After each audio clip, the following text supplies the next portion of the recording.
Halo semuanya, selamat datang kembali di US Talk ID. Hari ini kita bakal jadi detektif ekonomi nih. Kita punya satu misteri besar yang lagi kejadian tepat di depan mata kita dan kita bakal bedah data-data terbarunya. Siap-siap ya, karena penjelasan kali ini kayaknya bakal benar-benar ngubah cara kita ngelihat angka pertumbuhan ekonomi. Coba deh kalian perhatiin paradoks yang lagi kejadian sekarang. Di satu sisi, PDB kuartal pertama 2026 kita tuh tumbuh solid banget di 5,61%. Angka yang cakep banget kan? Tapi di sisi lain, nilai tukar rupiah kita justru lagi berdarah-darah, nyangkut di sekitar 17.500 per dolar AS. Kalau dipikir pakai logika simple, ekonomi yang kuat harusnya bikin mata uangnya ikut kuat juga dong. Tapi realitanya, data justru nunjukin hal yang sebaliknya. Nah, ini ngebawa kita ke satu pertanyaan krusial buat investigasi hari ini. Apakah pertumbuhan ekonomi yang sering kita dengar di berita utama itu benar-benar nyiptain dolar buat negara kita? Atau jangan-jangan pertumbuhan ini justru ningkatin kebutuhan kita akan dolar secara drastis? Oke, mari kita mulai masuk ke bagian pertama, paradoks ekonomi kuartal 1. Kita akan bongkar data PDB Q1 2026. Yang benar-benar menarik dari data ini tuh kontrasnya yang tajam banget di dalam struktur pertumbuhan kita. Coba lihat angka konsumsi pemerintah, meroket hampir 22%. Belanja pemerintah benar-benar lagi gaspol. Tapi coba lirik mesin pencetak dolar kita, yaitu ekspor.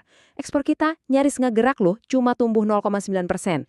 Ditambah lagi, secara momentum dari kuartal ke kuartal, kita sebenarnya malah minus 0,77%. Jadi ibaratnya nih, ekonomi di dalam negeri kita emang kelihatan hidup banget karena disiram belanja. Tapi mesin penghasil devisanya malah ngos-ngosan tertinggal di belakang. Nah, ini ngegambarin mekanismenya dengan sangat jelas. Bayangin kayak efek domino ya. Belanja pemerintah dan konsumsi yang tinggi itu kan memicu lonjakan permintaan barang di dalam negeri. Masalahnya, pas barangnya nggak cukup, ya kita terpaksa harus impor. Terus impor ini bayarnya pakai apa? Pasti butuh dolar kan? Otomatis, kebutuhan akan dolar melesat tajam. Sementara pasokan dolar dari ekspor kita tadi jalannya masih lambat. Hasilnya, ya rupiah melemah. Hukum pasar falas itu simpel kok. Mereka ngelihat lebih banyak dolar yang keluar daripada yang masuk. Lanjut ke bagian 2. Kita bakal bahas soal waspada bocornya anggaran MBG sebagai studi kasus supply dan demand. 335 triliun rupiah. Gila, angka yang raksasa banget kan? Ini adalah alokasi APBN buat program makan bergizi gratis alias MBG di tahun 2026 nanti yang targetnya sekitar 82 juta orang. Secara skala, ini tuh suntikan permintaan domestik yang luar biasa gede dan cepat banget. Oh ya, sebagai catatan, di analisis ini kita murni ngebedah dari kacamata ekonomi ya, murni bandingin supply dan demand aja, tanpa ngambil sisi politis apapun. Skala sebesar itu ngebawa kita ke sebuah konsep yang namanya growth leakage atau kebocoran pertumbuhan. Gampangnya gini, bayangin sebuah ember. Pemerintah nuangin air yang ibaratnya uang belanja ke dalam ember ekonomi domestik kita. Tapi karena infrastruktur dan pasokan lokal kita belum siap buat menuhin permintaan raksasa tadi, embernya jadi bocor. Uang belanja itu akhirnya ngalir terus ke luar negeri cuma buat bayar impor. Ya, pertumbuhannya sih dapat, tapi modalnya bocor keluar. Contoh paling konkretnya baru aja kejadian nih. Pemerintah terpaksa ngelonggarin keran impor buat food tray atau nampan makanan program MBG. Pertanyaannya, kenapa? Ya karena kebutuhan nasionalnya mendesak dan masif banget. Sementara industri lokal kita belum siap buat produksi dalam jumlah dan waktu secepat itu. Walaupun nilai nampan ini kedengarannya receh kalau dibandingin sama impor minyak, ini tuh sebenarnya sinyal peringatan yang lumayan keras soal growth leakage tadi. Sekarang kita masuk ke bagian 3, yaitu kondisi neraca dolar Indonesia. Kita lihat tekanan dari luarnya. Nah, kabar baiknya nih, perdagangan non-migas kita masih untung, surplus di angka 10,63 miliar dolar. Itu ibarat sabuk pengaman kita lah. Tapi coba cek sisi sebelahnya. Ada lubang gede banget bernama defisit migas. Angkanya tembus 5,08 miliar dolar. Minyak dan gas ini tuh bener-bener kayak vakum cleaner raksasa yang nyedot dolar kita tanpa ampun tiap bulannya. Dan ini jelas makin neken nilai tukar rupiah. Akibat rentetan tekanan impor dan defisit migas barusan, cadangan devisa kita akhirnya tergerus turun jadi 146,2 miliar dolar di bulan April 2026. Bank Indonesia mau nggak mau harus rela bakar cadangan uang tunainya buat intervensi pasar. Tujuannya ya satu, buat ngestabilin rupiah biar nggak terjun bebas lebih dalam lagi. Masuk ke bagian 4. Lalu apa dong solusinya? Gimana caranya nutup celah kebijakan buat nahan laju dolar?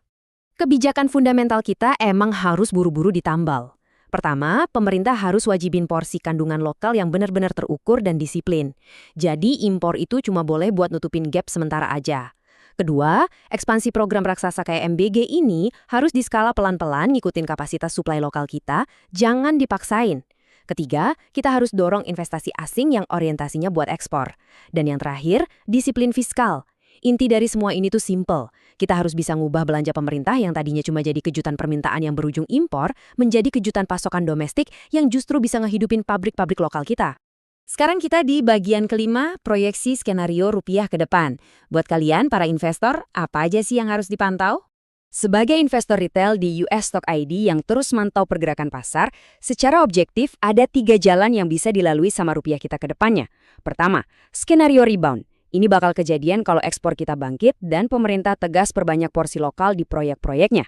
Kedua, skenario melemah perlahan, di mana PDB tumbuh tapi impor terus ngegrogotin dari dalam yang maksa BI buat terus-terusan intervensi. Nah, yang ketiga, ini skenario melemah tajam. Ini skenario terburuk yang pastinya kita hindari. Bisa kejadian kalau harga minyak dunia tiba-tiba meroket, cadangan devisa kita jebol, dan defisit fiskal ngelebar di luar batas aman. Buat nganalisis dan menavigasi ketiga skenario tadi, ini dia 6 indikator makroekonomi utama yang wajib banget kalian pantau ketat dalam beberapa bulan ke depan. Jangan cuma kemakan sama headline pertumbuhan doang ya, tapi perhatiin tren impor non-migas kita, defisit minyak, posisi cadangan devisa BI, neraca transaksi berjalan, pelebaran defisit APBN, dan pastinya seberapa besar sih realisasi porsi lokal di dalam mega proyek pemerintah. 6 metrik ini ibaratnya dashboard navigasi kalian nih. Sebagai penutup, saya pengen ninggalin kalian dengan satu pertanyaan buat direnungin. Tiap kali kalian dengar PDB kita meroket, coba deh tanya ke diri sendiri, apakah pertumbuhan ini benar-benar ngehasilin devisa buat masa depan kita?